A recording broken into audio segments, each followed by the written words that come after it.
In this quick video, I am going to show you how to install Reddit app on computer or laptop. Let's see that. On your PC, just open any browser. For now, I open Google Chrome. Now just type Reddit. Search. Then open this first link. Okay.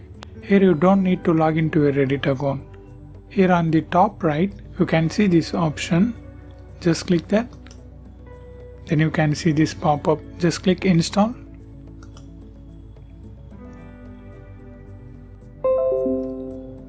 Yes. Now just minimize this. Now you can see the Reddit icon on the desktop and taskbar. Now just open the Reddit app. That's it. You land on the Reddit page.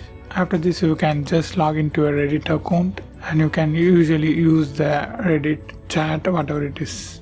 This is how you can install Reddit app on PC or laptop. I hope this video helps you. If it really helps, means leave a like and share this video with your friends and neighbors. Thanks for watching.